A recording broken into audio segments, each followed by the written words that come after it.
Bailey, I know this is never fun to revisit and talk about, but it's an important story, and I appreciate you having a willingness to talk about it here. Yeah, thank you.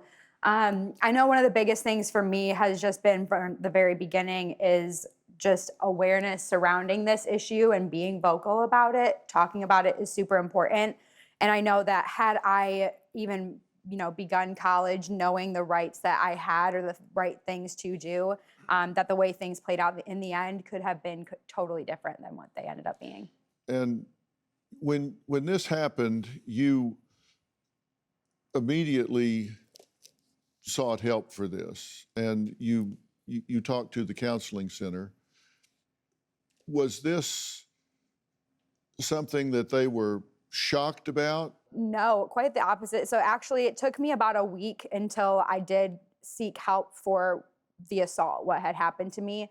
I think in my situation, I was blaming myself for a lot of things. There's just no way that that would possibly happen to somebody like me. There had to have been something. And it wasn't until, it really started to mess with me. And I realized, like, no, I have to just admit that this happened and get help, that I did seek help. So when I got there and I spoke with the counselor, the first two things that she had asked me was, A, did you go get a rape test done? And did I go to the police yet? And I informed her, well, I did not go to the clinic to get a rape test done because I was on my parents' health insurance at the time, and I did not want my parents getting a bill in the mail showing that that service was provided.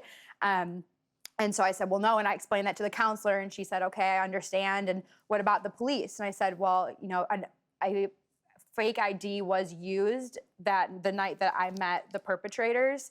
And I did not want to get in trouble for underage drinking and having a fake ID. And instead of telling me that would have been completely overlooked, I was told, okay, I understand.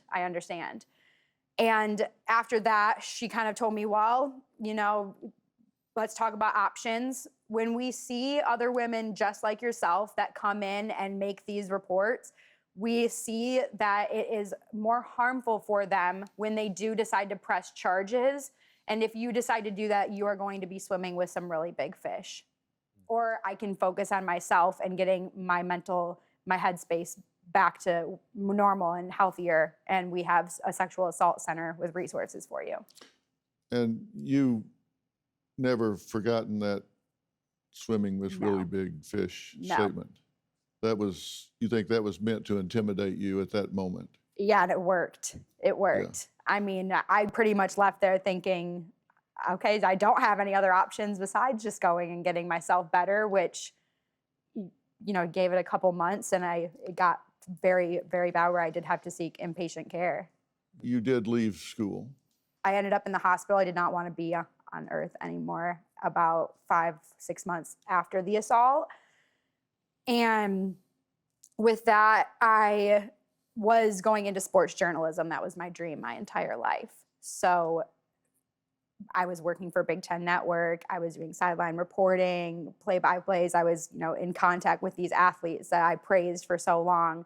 And when that dream was also just taken out from under me, I did have to take time off school and reset and figure out what else I can do. Do you have a story or a question for me? Click the link in the description and tell me what in the world is going on.